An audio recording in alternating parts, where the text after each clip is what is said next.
तर महायुतीमध्ये अजूनही 4-5 जागांचा तिढा कायम आहे। स्वतः फडणवीसांनी ही कबुली दिली असून 2 दिवसात तिढा सुटेल असा विश्वासही त्यांनी व्यक्त केलाय। मात्र कोणत्या जागा शिंदे गट सोडण्यास तयार नाहीये, पाहूयात।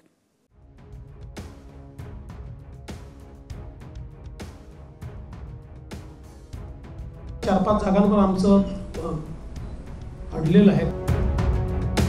स्वतः उपमुख्यमंत्री देवेंद्र फडणवीसांनी सांगितलंय की महायुतीचं 4-5 जागांवर अडलंय आणि त्यामुळेच महायुतीची एकत्र परिषद सुद्धा झालेली नाही। आता नेमक्या कोणत्या जागांवर महायुतीचं घोडं अडलंय त्यावर एक नजर टाकूयात। पहिली जागा आहे ठाणे। ठाण्याची जागा शिंदेंच्या शिवसेनेकडे आहे, पण मुख्यमंत्र्यांच्या ठाण्याची ही जागा भाजपला हवी आहे। दुसरी जागा आहे नाशिक। नाशिकच्या जागेवर शिंदे गटाचे हेमंत गोडसे खासदार आहेत, मात्र या जागेवर भाजपसह अजित पवारांच्या राष्ट्रवादीनं भुजबळांसाठी दावा केलाय। तिसरी जागा आहे छत्रपती संभाजीनगर। या जागेवर शिंदेंची शिवसेना आणि भाजप दोघेही आग्रही आहेत। चौथी जागा आहे रत्नागिरी सिंधुदुर्ग। 2019 मध्ये धनुष्यबाणावर युतीचा उमेदवार होता, त्यामुळे या जागेवर शिंदेंची शिवसेना आग्रही असून भाजपला ही जागा नारायण राणेंसाठी हवी आहे। पाचवी जागा आहे पालघर।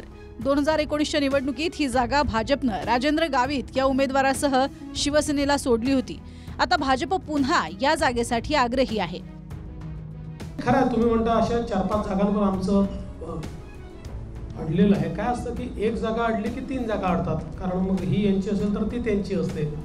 तर त्या हिशोबाने पण मला असं वाटतं की म्हणजे आता आमच्या सीट्स देखील घोषित झाल्या, कदाचित काही सीट्स राष्ट्रवादी देखील आज उद्या घोषित करेल, त्यामुळे फार अडलाय अशी परिस्थिती नाही आहे। थोडंसं अडलाय, 1-2 दिवसात सॉल्व्ह करू। रायगड असेल, सिंधुदुर्ग असेल किंवा पालघर असेल, नाशिक असेल, या जागेबद्दलचा काही चर्चा निश्चित चालू आहे, परंतु यावर तोडगा निघायला काही जास्त वेळ लागणार नाही। उमेदवारी कुणाला द्यायची आणि जागा कशा एकमेकाच्या चेंज करायच्या याच्यावर थोडीशी चर्चा चालू आहे। मला वाटतं एखाद्या जागेवर चेंजेस होईल। महायुतीमध्ये विशेषतः नाशिकच्या जागेवरनं जोरदार रस्सीखेच सुरू आहे। शिंदे गटाचे विद्यमान खासदार हेमंत गोडसे 3 दिवस मुंबईत होते, मात्र त्यांची मुख्यमंत्र्यांसोबत भेट झाली नाही। अखेर नाशिकात परतून त्यांनी प्रचारही सुरू केला। तर आपल्या नावाची दिल्लीत चर्चा झाली असून नाशिकमध्ये अजित पवारांची राष्ट्रवादीच लढणार असे संकेत भुजबळांनी दिलेत। मुख्यमंत्र्यांनी सांगितलं, श्रद्धा सबुरी सब्र का फल मीठा होता है, आणि म्हणून निश्चित लवकरच या ठिकाणी 3-4 दिवसामध्ये अधिकृत यादी त्या ठिकाणी जाहीर केली जाईल। जोपर्यंत अधिकृत यादी या ठिकाणी जाहीर करत नाही तोपर्यंत आपण इच्छुक म्हणूनच लोकांपर्यंत या ठिकाणी जाणार आहोत, आणि म्हणून आपण केलेली कामं ही जनतेपर्यंत पोहोचावीत यासाठी आपण माहिती म्हणून लोकांकडे आपला 5 वर्षाचा कार्याचा अहवाल वितरित करण्यासाठी या ठिकाणी शुभारंभ करतो। तिकिटासाठी माझा आग्रह नव्हता, मला तिकीट द्या, मागणीसुद्धा नव्हती, परंतु महायुतीची जी चर्चा दिल्लीमध्ये झाली तिथल्या वरिष्ठ नेत्यांबरोबर सगळ्यांची, त्यावेळेला अचानक माझं नाव पुढे आलं। माझ्यापुरतं मी हेच सांगेन की जो निर्णय ते देतील तो मला मान्य आहे आणि महायुतीसाठी आम्ही सगळे एकजुटीनं काम करणार। नाशिकच्या जागेवरनं सुरुवातीला शिंदे गट आणि भाजपमध्ये रस्सीखेच सुरू होती, मात्र अचानक भुजबळांची एंट्री झाली आणि आता शिंदेंच्या शिवसेनेकडनं अजित पवार राष्ट्रवादी गटाला अप्रत्यक्ष इशाराच दिलाय। अजित पवार गटानं अपेक्षेपेक्षा जास्त मागू नये असं शिरसाट म्हणालेत। राष्ट्रवादींच्या नेत्यांना सुद्धा मी सांगेन, अपेक्षेपेक्षा जास्त मागू नका। मग आम्हाला सुद्धा अपेक्षेपेक्षा जास्त मागायची जर आमच्यावर जर वेळ आली तर मग ह्या वाद वाढत जाईल। म्हणून जेवढं आपल्या पक्षाची असलेली कॅपॅसिटी त्याप्रमाणे मागितलं तर तोपर्यंत कोणी त्याला ऑब्जेक्शन घेत नाही, पण हे आम्हाला पाहिजे, तेही आम्हाला पाहिजे, तेही आम्हाला पाहिजे, तर मग असा जर आग्रह धरत बसले तर इतर लोक काही मूर्ख नाही आहेत, त्यांनाही त्यांचं राजकीय भवितव्य कळतं।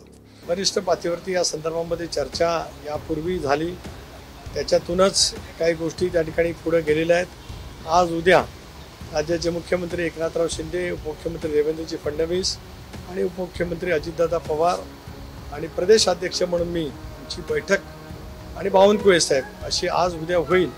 त्या संदर्भातले सुद्धा निर्णय 2 दिवसामध्ये त्या ठिकाणी निश्चितपणाने होतील.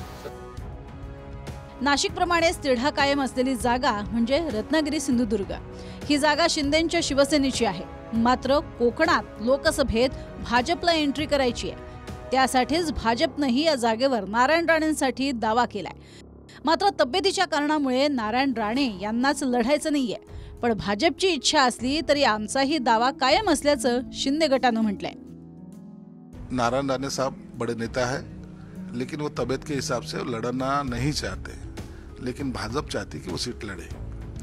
एक समझने वाली बात है कि कोकण में शिवसेना का हमेशा दबदबा रह चुका है। शिवसेना के सांसद वहाँ से हमेशा चुन के आए। तो हम भी ये चाहते हैं कि अपने सांसद बढ़े, इसलिए वो सीट अगर हमारे पास रहती है तो वो बहुत सारे मार्जिन से चुन के आएंगे। भारतीय जनता पक्ष अजूनपर्यंत ह्या लोकसभेला अजून उमेदवार जाहीर केलेला नाही. लवकरात लवकर होईल आणि जे होतील ते 100% भारतीय जनता पक्षाच्या चिन्हावर निवडून येतील याची आम्हाला खात्री आहे. 2 दिवसात 4-5 जागांचा तिढा सुटेल असं फडणवीसही म्हणतायत. त्यामुळे सोमवारपर्यंत महायुतीचं चित्र स्पष्ट होईल. Bureau report, TV9 Marathi.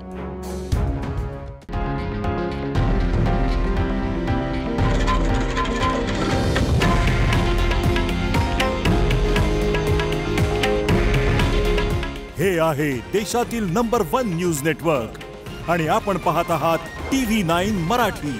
काळजी तुमची, हित महाराष्ट्राचं.